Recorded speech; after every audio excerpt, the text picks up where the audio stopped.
Dear band, I hope you've had a good gig and I hope you have many more gigs. And I hope you come on board for our revolution because we're doing something about the music industry where it really matters the most.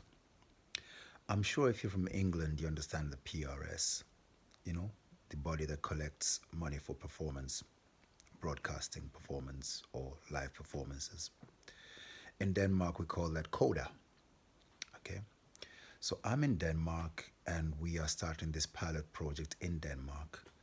And we've been working with a hostel called Urban House, which is in an area called Vesterbro that has its challenges, especially the street that we're on, Eastergade. It's an old red light district that has basically been upgraded little by little. So we have old problems, drug problems, prostitution problems, right in the face of upgraded buildings, kind of like gentrification meets problems, let's put it that way. So Urban House is one of the first buildings that upgraded, and then after that, many hotels that were 2-star, 3-star hotels also upgraded.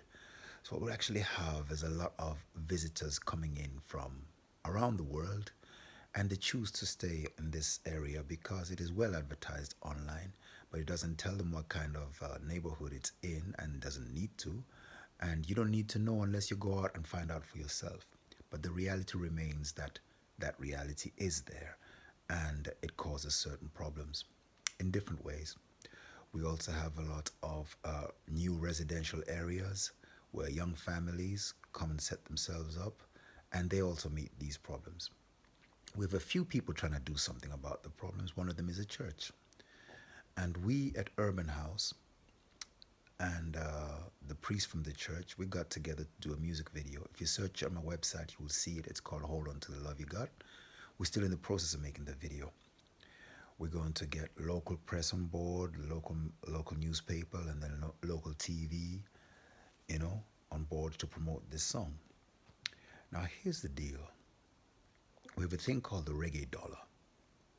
And the reggae dollar stands for everything that you value as a human being and that you expect other humans to value, what you value in them, what they value in you, and what we value of the earth that we live on. All the things that normal business seems to just look at as externalities, or, it's part of the cost, or collateral damage, all of that seems to be okay in the name of business or in the name of profit. We put a value on that. We say reggae dollar because that's what reggae is. We're not so comfortable with reggae music being sold in the same structure and model as all other business, when our lyrics have to do with actually coming up with a new solution that looks at all people as equals and free. So we've come up with reggae dollar. So the reggae dollar can be bought. We want all people who check into all the hotels in Eastergade to be buying the reggae dollar, in that way contributing to the solutions in our street. So we want to localize the solutions, which means that we also want the playlists. In order to sell the reggae dollar, we need to have some music going on. It doesn't have to be reggae, but we need to have music that is involved going on. And for that reason, we want to have unknown bands and local bands, or bands on the way up, who deserve this exposure, and local bands. Because if we have control over who is on the playlist and what playlists are being made, then we know who to pay out the money that each and every business is required to pay out to CODA. So I think that what they pay out is 20,000 a year, 20,000 kronas a year. And with the amount of establishments we have in our street, that is already millions that we pay out. In the days of radio, it was so much easier to basically check and see who's supposed to get the money.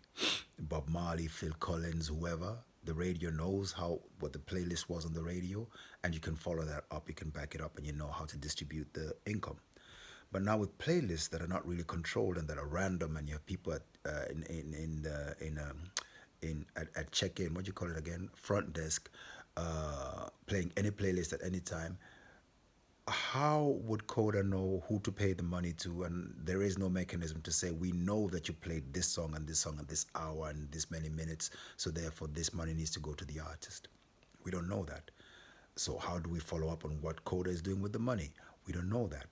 Now let's not make it embarrassing for Coda or anybody else. So we say, okay, Coda, you're gonna come on board, and we have playlists, and we can show you the playlist, so we know that these artists need to get paid.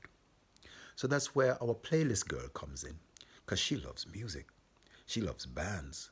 And that's how I met her. We shared a dorm, and I was thinking, oh, she told me where she was. She was in town for a band. I said, you're in town for a band? Yeah, I'm here in town for a band. She's following bands around Europe, interesting bands, what she finds interesting. And I just looked at her and I thought to myself, girl, I got a job for you. You think you can do this?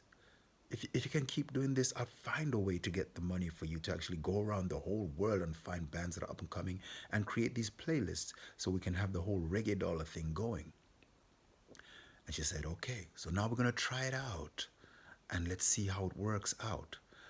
And we'd like for you as a band to consider what kind of deal we can make. A deal that gets you paid, a deal that makes sure that the money from Coda stays in our community and that also comes out to you, and a deal that makes sure that our girl can keep traveling out and discovering more bands on board for our playlist, which is the Green Music Industry playlist. Does that make sense? I really hope it does, because it makes a lot of sense to me. See you around. Much love.